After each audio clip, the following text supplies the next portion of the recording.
É verdade que a Igreja já esteve na vanguarda da arte, da cultura, música, etc. E hoje em dia já não está mais. Eu creio que é verdadeiro, sim, mas a gente tem que explicar um pouco o porquê que isso aconteceu. Houve tempo em que o cristianismo era a cosmovisão dominante de países ocidentais. Antes do iluminismo, muitas pessoas participavam de comunidades cristãs.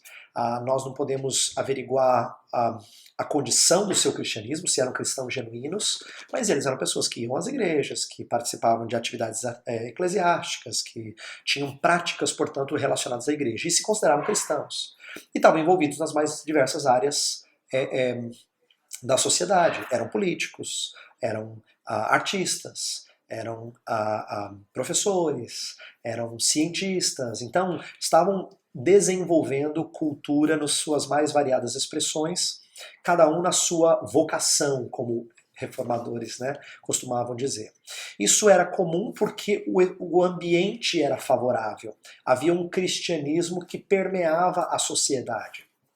O que eu quero considerar, porém, é se o fato deles serem antes e nós agora sermos menos envolvidos, se é porque eles acertaram tudo e nós erramos tudo. Eu acho que a resposta não é tão simples assim. Vou dizer por quê. O que aconteceu com o período, com o iluminismo e o período que veio após, foi uma separação, uma secularização que trouxe separação entre religião e a esfera pública. A autora Nancy Pearce, ela usa num dos seus livros a expressão de que a fé cristã foi trancafiada na esfera privada. Quer dizer, ser cristão agora é uma coisa puramente pessoal, particular. Você tem as suas crenças, você pode ter as suas crenças, mas não tem nada a ver com o seu trabalho na política, na ciência, na arte, na educação e assim por diante. Então, o que aconteceu como decorrência do iluminismo trouxe uma situação mais adversa para nós. Então, o que eu estou questionando é se crentes do passado é que tinham tudo certinho e nós hoje perdemos o rumo. Não. Eu acho que crentes do passado sim tinham uma boa noção e por conta do contexto integrar cristianismo com a sociedade era mais fácil. Eu não sei se todos faziam com os mesmos pressupostos, com a mesma intenção. Tinham aqueles que sim. Você tinha desde Bach escrevendo música Soli Deo Gloria, né, para a glória de Deus somente, até cientistas que escreviam livros de ciência e livros de teologia. Alguns dos pais de algumas áreas da ciência eram professores de escola dominical, eram pessoas que conheciam teologia. Então você tinha algumas coisas, algumas boas integrações, mas você tinha outros que eram simplesmente profissionais das suas áreas, sem necessariamente entender como a sua fé era articulada no trabalho. Hoje a gente tem um cenário diferente.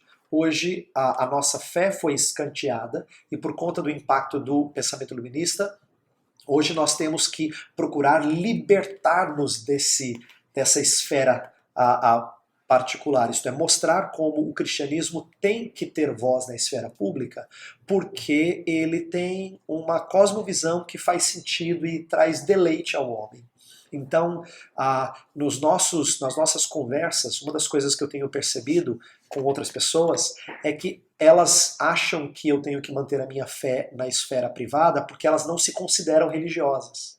Quando a cosmovisão cristã, principalmente reformada, ela tem ajudado a gente a perceber como todo mundo é religioso. Porque todo mundo vive por princípios, vive por valores. Religião não é primordialmente a crer no sobrenatural. Tem religiões que não creem no sobrenatural. Religião não é principalmente você ter orações ou ir. Religião é você viver e morrer por valores. Essa é a sua religião. E quando a gente tem essa definição, esse entendimento, então fica mais fácil a gente confrontar as pessoas dizendo por que a sua cosmovisão, aí uma boa palavra a ser usada, por que a sua cosmovisão vale e a minha não? Por que a sua pode ocupar e dominar o cenário público e a minha não? Então, eu creio que a tarefa dos cristãos hoje é juntos começarem a sair dessa esfera privada, se libertarem desse sistema trancafiado. E por que eu estou dizendo que essa é a tarefa? E eu quero fechar com essa palavra. Porque alguns cristãos acabaram adotando essa dicotomia entre público e privado. A maioria dos nossos sermões, dos nossos ensinos, tem a ver com práticas de piedade privada e não necessariamente com articular nossa fé na esfera pública.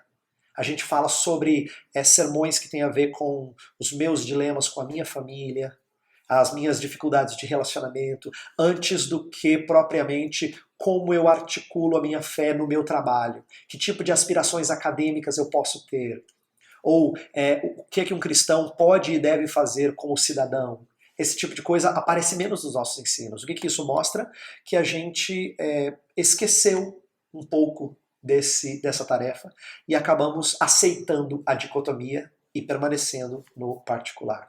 Então eu creio que a chamada primeira é saiamos para o lado de fora para conversar e dialogar na esfera pública também. Obrigado. Nada.